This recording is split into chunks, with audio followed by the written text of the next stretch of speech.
Will study about rectum. Last class में हमने देखा लार्ज इंटेस्टाइन के पूरे parts, caecum, ascending colon, transverse colon, descending colon, sigmoid colon. अब सिग्माइड कॉलन नीचे कंटिन्यू होता है रेक्टम में, फिर यह रेक्टम कंटिन्यू होता है एनाल कैनाल में, फिर एनस में ओपन होता है। तो आज का टॉपिक है rectum. My self doctor Dharampal Singh Thakur, assistant professor, department of Rachana Sharir, faculty of Ayurvedic science, Jyoti Vidyapeeth women's university, Jaipur, Rajasthan. Start करते हैं रेक्टम के बारे में।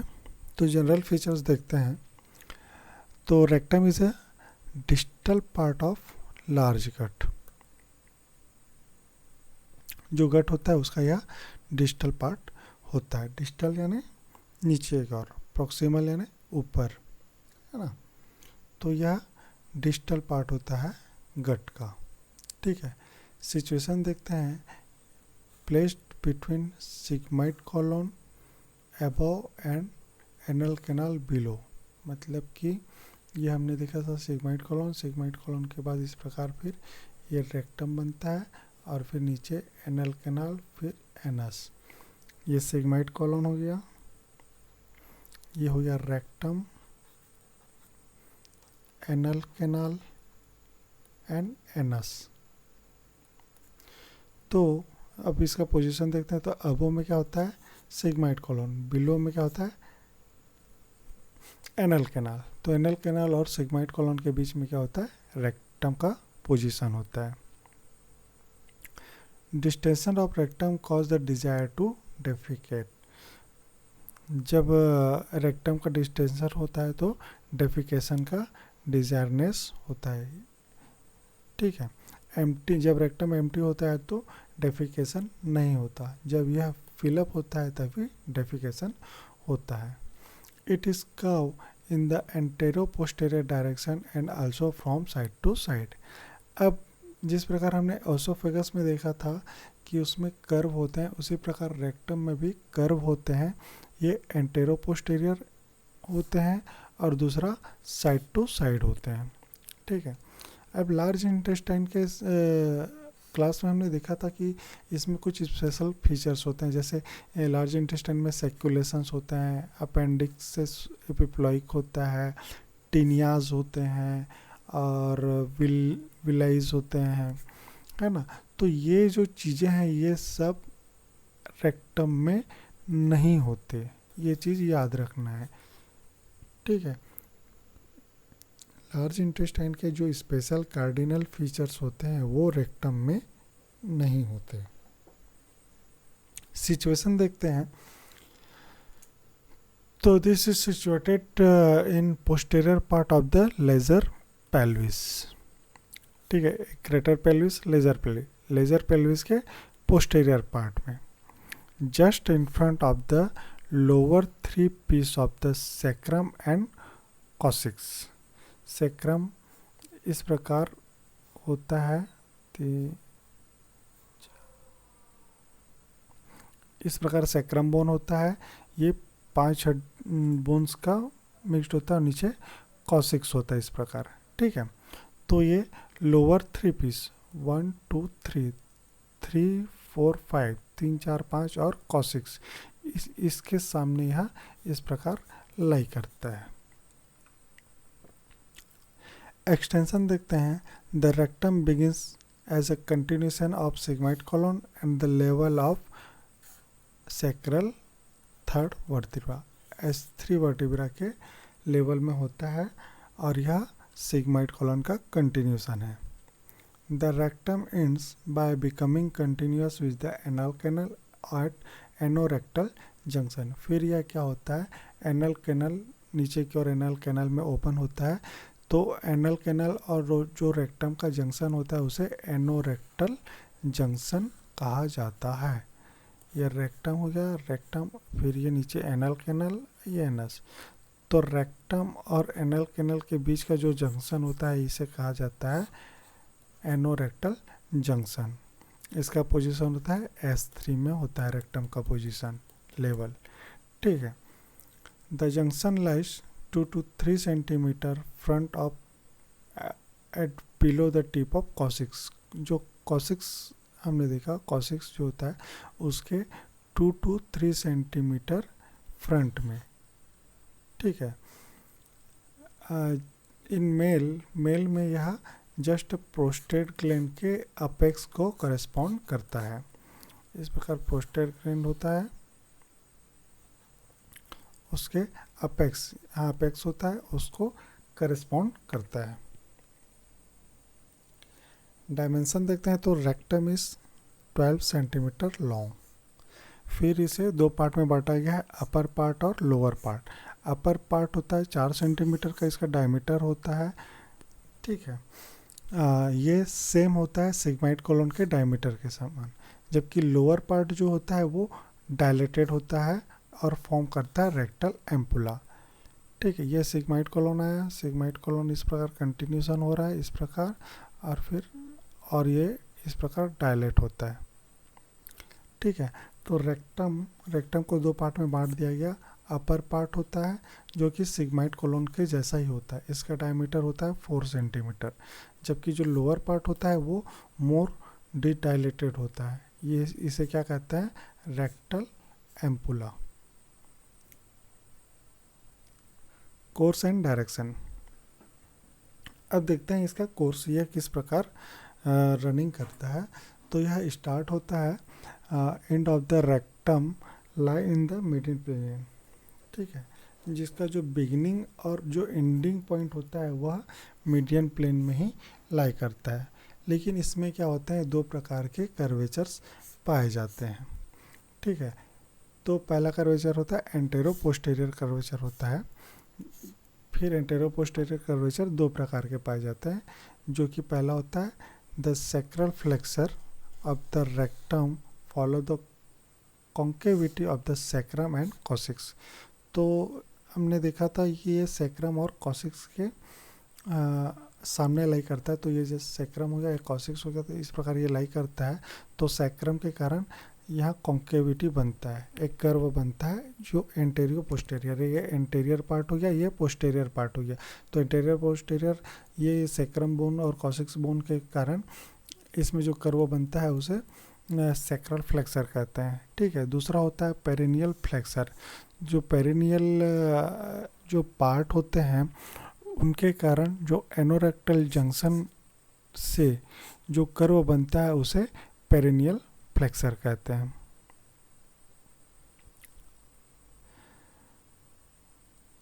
कोर्स में इसका रनिंग देखते हैं तो कंटिन्यू होता है, यह फर्स्ट डाउनवर्ड होता है और बैकवर्ड होता है, फिर यह डाउनवर्ड होता है और फाइनली डाउनवर्ड होकर फिर यह फॉरवर्ड होता है। पहले देखो डाउनवर्ड तो होता ही रहेगा, ठीक है, लेकिन पहले कैसे होता है, बैकवर्ड होता है फिर फॉरवर्ड की ओर होता है, ठीक है।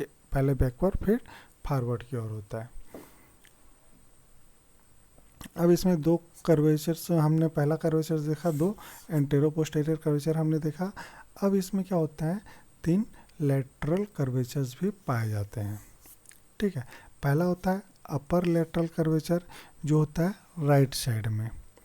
दूसरा होता है मिडिल लेटरल कर्व बनता है जो मोस्ट प्रोमिनेंट होता है और लेफ्ट साइड में होता है। तीसरा होता है लेटरल लोअर लेटरल होता है जो कॉन्वेक्स टू द राइट होता है। देखो इसमें तीनों क्या होते हैं, कॉन्वेक्स होते हैं, लेकिन 2 राइट में होता है और एक लेफ्ट में होता है। इमेज में देखते हैं, क्लियर हो जाएगा ये। तो ये इस प्रकार सैक्रम है। सैक्रम में कौन सा लेवल में हमने देखा था, S3 लेवल में ये चालू हो रहा है। देखिए ये रेक्टम है, ये सैक्रम बोन है और ये कॉसिक्स है। ये रेक्टम ये मेल का है, कैसे पता चला, क्योंकि यहाँ प्रोस्टेट ग्लैंड है। ये हो गया यूरिनरी ब्लैडर, ये फिर यूरेथ्रा। यूरिनरी ब्लैडर से लगा हुआ इधर प्रोस्टेट होता है, ठीक है। तो जस्ट देखो इसका जो कर्व है वर्टिब्रा के जो S3 से S5 और कॉक्सिक्स का जो कर्व है, ये कर्व को, इसी कर्व को कॉरेस्पॉन्ड कौन करता है, रेक्टम करता है, ठीक है। अब रेक्टम कॉरेस्पॉन्ड करता है, फिर यहाँ तक कॉरेस्पॉन्ड कर रहा है। अब इसके नीचे क्या होता है, कोई बोन नहीं होता, तो ये फिर क्या होता है, पेरिनियल मसल्स, पेरिनियल का जो एरिया है उसको करेस्पॉन्ड करता है। ठीक है, तो यहाँ एक दूसरी बैंडिंग बनती है। ये एंटीरियर पार्ट हो गया और ये पोस्टीरियर पार्ट। इस प्रकार हमें दो कर्व मिला, पहला कर्व यहाँ मिला, दूसरा कर्व हमें यहाँ मिलता है। तो ये कहलाता है, ऊपर का जो कर्व है वो सैक्रल फ्लेक्सर और नीचे का जो होता है वो पेरिनियल फ्लेक्सर कहलाता है। नेक्स्ट टाइम हम देखते हैं इसमें जो कर्वेचर्स होते हैं, हमने पहले देखा एंटेरो पोस्टीरियर, अब साइड टू साइड कर्वेचर्स देखते हैं। देखिए ये हो गया सैक्रल फ्लेक्सर हो गया यहाँ से यहाँ तक, फिर ये वाला क्या कहला, पेरिनियल फ्लेक्सर। नीचे क्या होता है, एनल बनाता है, एनल कैनाल बनाता है। अब पोजीशन देखिए, सुपीरियर है, इन्फीरियर, राइट, लेफ्ट। ठीक है, तो ये सुपीरियर पोजीशन, लेकिन इसका देखिए, इसका पोजीशन ये है सुपीरियर, इन्फीरियर, एंटीरियर, पोस्टीरियर। अब ये सामने से हम देख रहे हैं, ये लेटरल व्यू है, लेटरल व्यू, और ये एंटीरियर व्यू। तो सुपीरियर, इन्फीरियर, राइट और लेफ्ट। तो देखिए राइट में हमने दो कर्व पढ़ा था, राइट अपर और लोअर। ठीक है, ये दो कर्व इस प्रकार होते हैं, फिर यहाँ हल्का सा बैंड होता है, फिर ये नीचे की ओर इस प्रकार आता है।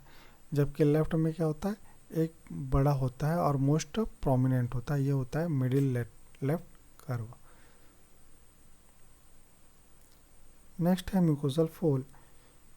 अब इसमें जो म्यूकोजल फोल्ड होते हैं वो दो प्रकार के होते हैं, एक होता है लॉन्गिट्यूडनल होता है और दूसरा होता है ट्रांसवर्स।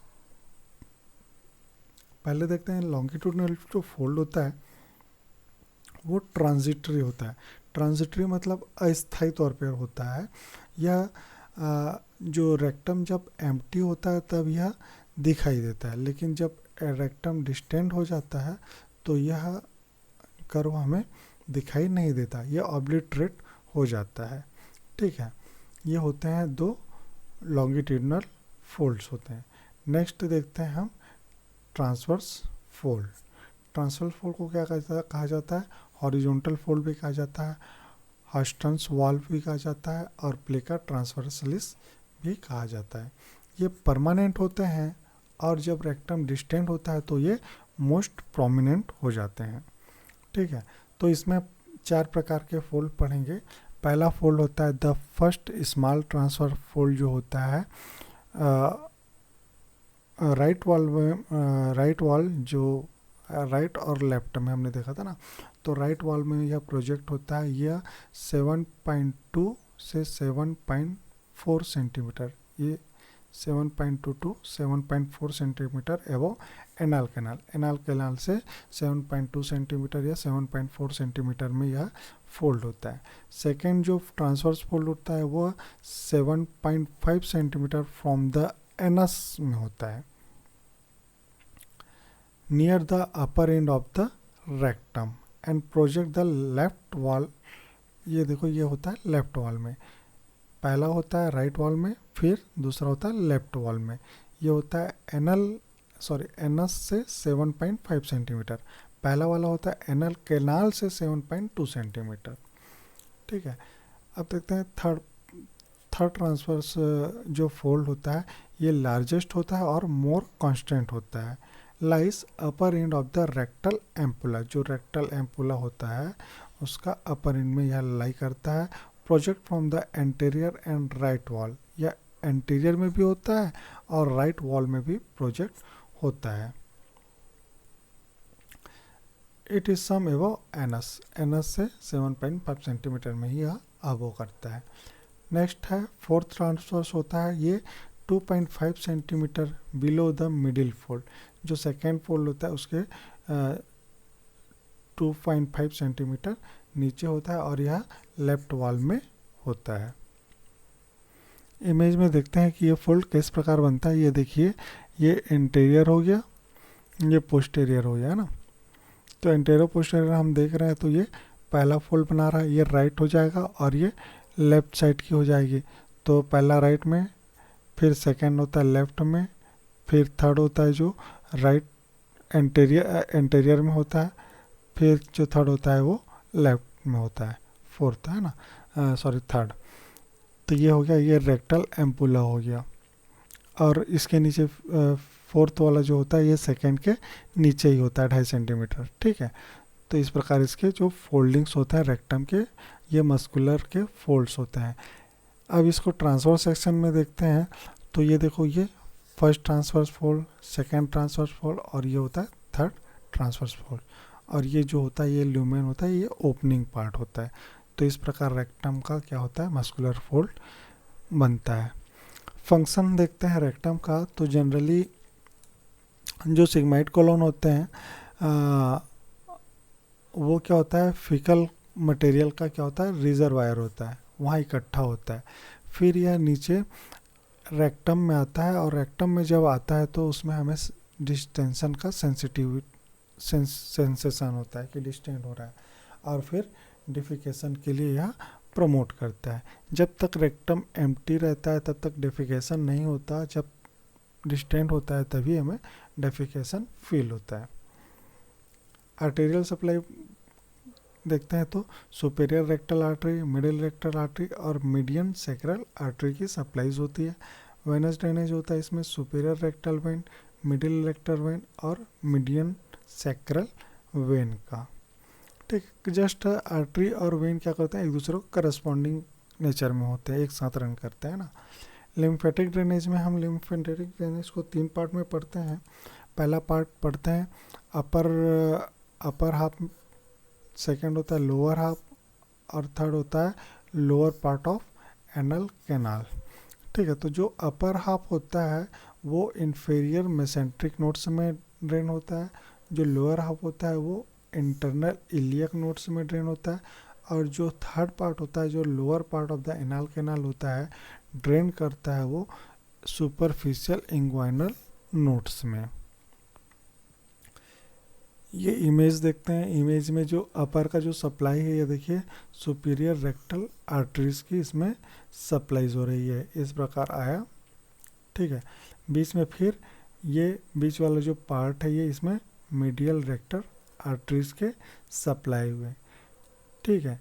नीचे साइड अब आते हैं तो ये इंफीरियर रेक्टल आर्टरी, तो 3 रेक्टल आर्टरी हो गया, सुपीरियर, मीडियल और इंफीरियर।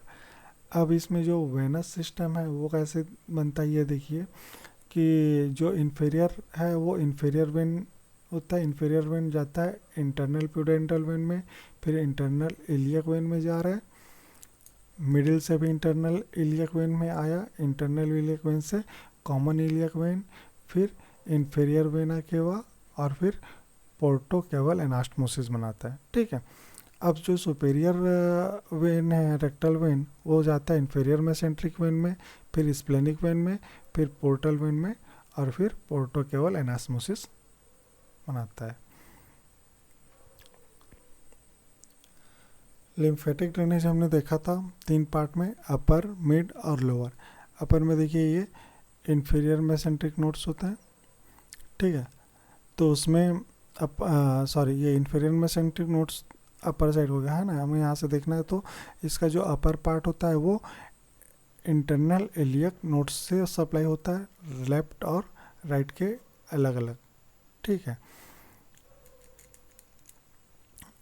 ऊपर में जस्ट इसके पैरारेक्टल नोड्स भी होते हैं। लोअर पार्ट को जो सप्लाइड होता है वो सुपरफिशियल इंग्वाइनल नोड से इसकी ड्रेनेज होती है, सॉरी सप्लाई बोल रहा हूँ, इसमें ड्रेन होता है ना। नर्व सप्लाई देखते हैं तो बहुत इसमें सिंपैथेटिक पैरासिम्पैथेटिक होता है। सिंपैथेटिक सप्लाइड होता है L1 L2 से, जबकि पैरासिम्पैथेटिक होता है S2 S3 और S4 नर्व से। सिंपैथेटिक नर्व क्या होता है, वासो कॉन्स्ट्रिक्शन होता है, ये कॉन्स्ट्रिक्शन का काम करता है। Inhibitory to rectal muscle and motor to the internal sphincter, इसमें जो इंटरनल इंस्पेक्टर मसल होते हैं उसके लिए मोटर का काम करते हैं। जबकि parasympathetic nerve motor to musculature of rectum, जो रेक्टम के जो मस्कुलेचर है उसके लिए मोटर का काम करता है, और इंटरनल इंस्पेक्टर के लिए इनहिबिशन का काम करता है। यहाँ देखिए जस्ट अपोजिट है, एक मस्कुलर का है और एक इंटरनल इंस्पेक्टर का है। तो जो इधर सिंपैथेटिक होता है और ये पैरासिम्पैथेटिक है ना। तो सिंपैथेटिक जो मस्कुलर जो पार्ट होता है उसके लिए क्या क्या करता है, वासो कॉन्स्ट्रिक्टर होता है, जबकि आ, और ये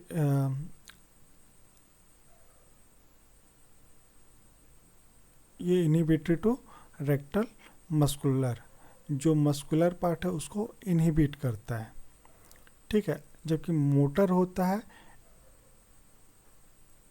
इंटरनल इंस्पेक्टर के लिए, जबकि पैरासिम्पैथेटिक क्या होता है, मोटर टू मस्कुलर, इसके लिए मोटर होता है और इसके लिए इनहिबिटर होता है, ठीक है। ये जस्ट अपोजिट होते हैं। Sensation of distension of rectum pass through the parasympathetic nerve, जो रेक्टम में सेंसेशन होता है डिस्टेंशन का, वो पैरासिम्पैथेटिक नर्व से होता है। अब रेक्टम को सपोर्ट करने के लिए कुछ स्ट्रक्चर होते हैं, वो देखते हैं कैसे सपोर्ट करते हैं पेल्विक फ्लोर में। तो पेल्विक फॉर्म जो इसका होता है वो फॉर्म बाय होता है लिवेटर एनाई मसल्स से होता है। नेक्स्ट है फेसिया ऑफ वाल्डेयर, जो वाल्डेयर की जो फेसिया होती है ये अटैच होता है रेक्टल एम्पुला को सेक्रम से अटैच करके रखता है। थर्ड है lateral ligament of rectum by condensation of the pelvic fascia on each side of the rectum, pelvic fascia से rectum के इस साइड में यह अटैच होता है। तो चौथा होता है rectovesical fascia of tenomuliars form the rectum behind the seminal vesicle and prostate in front। तो seminal vesicles मेल में, ठीक है, मेल में seminal vesicle और prostate होता है, तो उससे जो सपोर्ट करने के लिए जो लिगामेंट होता है वो रेक्टोवेसाइकल ऑफ डेनोल्वियर्स कहलाता है। फिफ्थ होता है पेल्विक पेरिटोनियम। सिक्स होता है perineal body with 10 muscles, perineal body होता है और उसके 10 मसल्स। इस प्रकार रेक्टम के सपोर्ट्स होते हैं। क्लिनिकल एनाटॉमी पहला होता है इसमें डिजिटल पर रेक्टम। डिजिटल पर रेक्टम में एनल कैनाल के द्वारा, एनस से एनल कैनाल के द्वारा फिंगर से इंस्पेक्शन किया जाता है, इसे डिजिटल पर रेक्टम कहते हैं। तो मेल और फीमेल में ये अलग अलग स्ट्रक्चर हमें पैल्पेट करने को मिल सकते हैं, वो देखते हैं। तो मेल में हमें क्या मिलेगा, पोस्टेरियर सरफेस ऑफ प्रोस्टेट मिलेगा, सेमिनल वेसिकल और वास्ट डिफरेंसेस मिलेगा, जबकि फीमेल में मिलेगा पेरिनियल बॉडी और सर्विक्स मिलेगा। और presenting part of the foetus during delivery, delivery के समय प्रेजेंटिंग पार्ट जो होता है, जो प्रेजेंट होने वाला रहता है नीचे की ओर, वो हमें मिलेगा। अब दोनों में मेल और फीमेल में कॉमन जो मिलेगा वो है anorectal ring, coccyx and sacrum और ischio anal fossa and ischial spines मिलता है, ठीक है। तो ये तीन होते हैं, ये होते हैं कॉमन होते हैं, और अपर के ये तीन तीन मेल और फीमेल में डिफ्रेंशिएट होते हैं।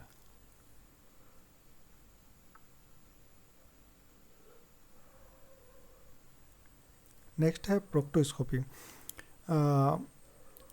जो एनल कैनाल से एक इंस्ट्रूमेंट प्रोवाइड किया जाता है, प्रोक्टोस्कोप कहा जाता है। प्रोक्टोस्कोप को डायलेट करके फिर